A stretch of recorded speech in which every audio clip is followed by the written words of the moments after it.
guys, it's Noki. Welcome back to my channel. Today I'm going to review 5 Tom Ford eye quad I've just got lately. If you have been a fan of Tom Ford Beauty, or if you would like to know how I feel about eyeshadows from Tom Ford, keep watching. Just so you know, before these 5 eye quads, I've never used eyeshadows from Tom Ford before. I've heard a lot of mixed reviews, so I'm really excited to start trying these 5 quads. I've got these 5 eye quads in my hand. The shade in number 23, African Violet, number 25, Pretty Baby, number 26, Leopard Sun, 27, Virgin Orchid, and number 1, Golden Mink. I've got them on sale. The price was really friendly, so I didn't think too much. I just got them all. None of them are new colors from Tom Ford. They have been out for a while, so I'm sure you have seen these colors before, but maybe you're not sure about the color or you don't know how to use them. I will go straight in trying on these colors. So shall we start?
So after trying on so many looks with these 5 Tom Ford eye quads, I have to say it's quite different from the brand I normally like, such as Suku, Charlotte Tilbury, or Pamagraph. The pigmentation is okay, it's not too crazy. You can definitely see the color if you put on some more layers, but not in one go. It's not like Pamagraph or Natasha Denona. I personally would suggest to use a flat brush to apply these eyeshadows because they're quite hard pressed. If you use a loose eyeshadow brush, the eyeshadow will just fall out everywhere. And for some glitters, it's not so easy to apply on. There are quite a bit of fallout, I have to be honest. When I use my fingertips, it works a lot better.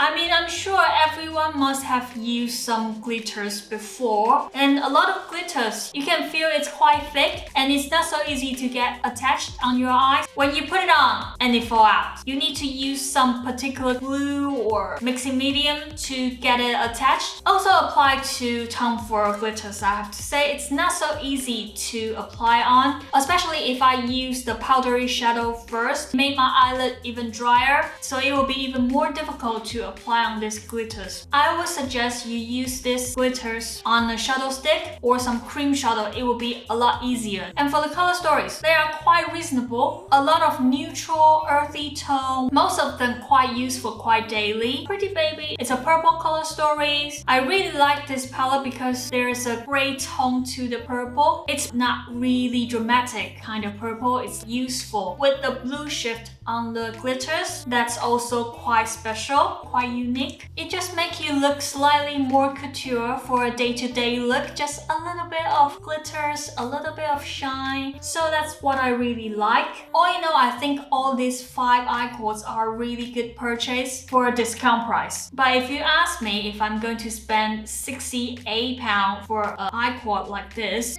I'm not so sure because I've had so many other eyeshadows at home. I don't think I would spend that much money to just get the similar colors. That's just my opinion though. So let me know what you think. Which eye quad I just tried is your favorite, or you would like to suggest some other shade from Tom Ford. Leave a comment below and let me know. I will see you next time. Bye bye!